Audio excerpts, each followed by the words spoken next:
Yeah, Quiet Place is very good, and I applaud them for a very different idea because the silence makes sense rather than just silence for intensity's sake, if that makes sense. Yeah.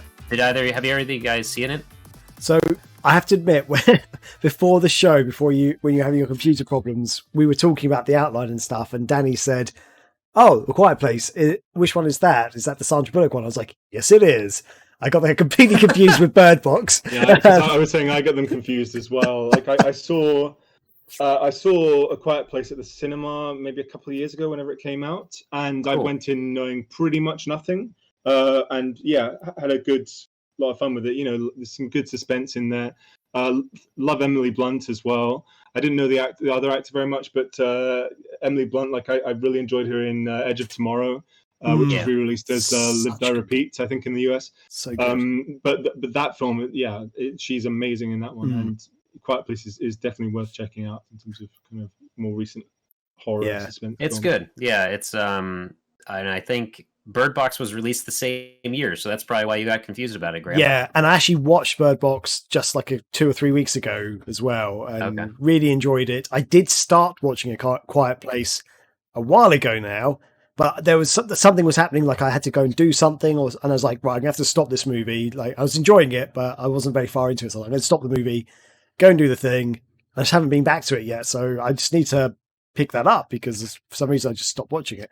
I recommend it very much. Yeah, it's like I still call myself a recent horror fan because I haven't to give people an idea of how recently I started getting into horror. It was Resident Evil games, but then the first scary movie I bought was The Descent, which is I think 10 years old or something.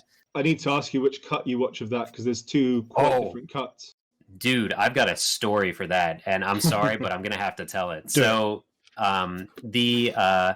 I don't remember why I initially saw it. Maybe like a director involved or a producer or something, and I ended up seeing it at a theater that I worked at. It might also have been at that too, just like I could see it for free or whatever, because I used to work in a bunch of movie theaters. But I saw it, and I guess spoilers, who cares at this point, you know? Graham, you're never going to watch this movie. I will. I will watch it. I will watch it later. You will not. Dude, you can't get through Alien Isolation. You're not going to be able to do this. Movies don't scare me that much. Games scare the crap out of me. Like games are way scarier. But carry on. Tell yeah, my story has no weight if I don't say this. So like I saw it by myself, and the final scene where the lead lady is getting out of this spelunking atmosphere and everything, and she is just crying, bawling her eyes out. She's covered in blood. She gets in the Jeep to drive away from this place, and she's just driving, like almost hits a car, just driving like mad, and finally stops to just break down, bawls her eyes out, and then she turns to the passenger seat, and her best friend who died in there is just sitting there looking at her like a corpse almost, and like it just cuts with loud music. So I saw that movie by myself, and then I had a 40-minute drive home by myself in the dark. So I had like my dome light on, my windows open, the air's coming. Like every so often I'd be like looking in the mirror, like just singing happy songs, but it was one of the worst drives of my life. And then I would talk to people about this, and they're like, that's not the ending of the movie. And I'm like, yeah, apparently it wasn't, and I guess I'm just a crazy person. So but I think that was the theatrical release, but I don't even think like the worldwide theatrical release or something weird. I think it's a regional cut difference. It's like, for example, I've never seen the American cut of The Shining because the DVDs and so on that were released here. The American cut's about like 30 minutes longer. Oh, really? Yeah, and I've still not had a go at it yet, but I want to. I saw what's this pseudo sequel to that? The Dr. Sleep. Dr. Sleep. I saw that. That's a weird film, man. Good, that's but it's weird. Yeah, that's on my list. That's a rare sequel to a horror movie that I've heard good things about. As it is Spooktober, I will give you some recommendations if you haven't seen them already. I don't know if we've caught up on horror films yet. Just like some of my favorites. My utter complete favorite is John Carpenter's The Thing. Which if you haven't seen yet, you have to check it out. I'd even, to some extent, it is quite janky, but I'd even recommend like the PS2 era game, which I think also got released on PC, just in terms of like, because you have to test people and so on to see if they're infected, and it builds trust with people and stuff like that. the basic theme of the film, if you've not seen it, is there is this spaceship that must have landed at some point. There's this station in the Arctic or Antarctic. I always get them wrong. I think it's Antarctic. And the film starts with these Norwegian researchers, and they're chasing after a dog and trying to shoot it. And then they kind of screw up and they throw a grenade and they blow themselves up, so they have no idea what was going on. And then this dog starts infecting the other dogs, and things kind of happen. And then it turns out that there's this alien can basically impersonate any living being. So you have no real way of knowing who's a thing and who's not a thing. And it's just like the suspense in that is crazy good. I think it's John Carpenter's best film by far, and it's my favorite horror film easily. It's very good. I will say, just to echo that, it's probably one of my favorite movies, honestly, because I'm big on sci-fi. But I will say that it still holds up, and it is like reason alone that I prefer practical effects over CG. Oh yes, for sure. It's amazing. Wow. There's some amazing sequences in that. That are just, like it's some elements of kind of almost like stop motion sort of things, but like there's some really good. There's a better scene, like that scene in Alien. There's a better version of that scene. And just Kurt Russell is so good in that role as well. One last thing I'll say about it, I don't know if have you ever watched it with the commentary of him and John Carpenter, Danny? No, I should. You should, because just one thing, there's a scene where that dog that you mentioned, where he's walking down a hallway and kind of looking into doors and stuff. None of that. He's not a trained. He wasn't trained to do that. That was literally how the dog like slowly walks down that hallway. I found that fascinating. Yeah. Wow.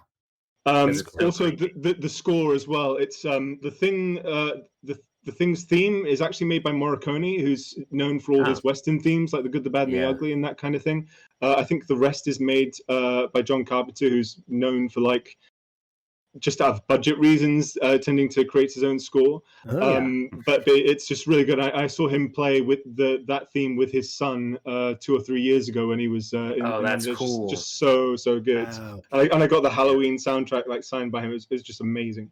Cool. Very, very quickly, I won't go on as much for these other ones. But Dark Water, not the American version, but the original Japanese version, has one of the scariest moments in film, I think. It's a Japanese horror film. Won't go into too much detail about that. Then there's a Spanish film called Wreck, which is actually quite short. It's only about 70 minutes, which is about this another kind of outbreak. And it's like kind of sort of found footage sort of look. And if you enjoy that one as well, you can watch Wreck 2, Wreck 2 continues from the moment the first one ends. But very cool. Solid film just to see that. And the final one I'll recommend is Hereditary, which has some truly scary bits in it, and like about a third or halfway through the film, there's like this, oh my god, did that seriously just happen? Part in it, and it's got all these occult undertones, which is what really gets me and really like freaks me out. And the last 20 minutes, if you're afraid of if you don't like scary movies, you're gonna get, you're done. Jesus. I did know about Wreck because I saw the US version, which is I think just called Record or something. Okay, yeah. But I kind of I keep forgetting about that, but I do want to watch. I've not heard of Dark Water, so I've added all these, but Hereditary, I have heard from people say, like, no exaggeration, and they love scary movies and stuff, say that it is not the scariest movie, but like the scariest thing they have ever seen. Yeah. So. Wow. That's the acting is incredible in it as well, and there's just such dark stuff in there. Like, I mean, not as dark as Von Trier or something like that. Like that's really dark stuff, but yeah, dark stuff. Wow, cool. So, all right. So Scotty, I appreciate the recommendations. Yeah. Mm-hmm. So, A Quiet Place. What did you think of it? It's great. I think it's. A lot of today's horror movies, sometimes when it ends, you have like one of three reactions where it's like, one of them is usually like, oh, that's the ending? Okay, that's fine. I wasn't too invested anyway. Or there's another one where it's like, are you kidding me? No, I wanted them to like win. I wanted I know it was a bad the villain wins, but I want them to like win. And then this one had a different one for me. When it ended, I was like, oh, I'm ready for more. I could have gone like another hour with this stuff. Okay. Let's keep going. So I'm very excited for part 2. Yeah. Awesome.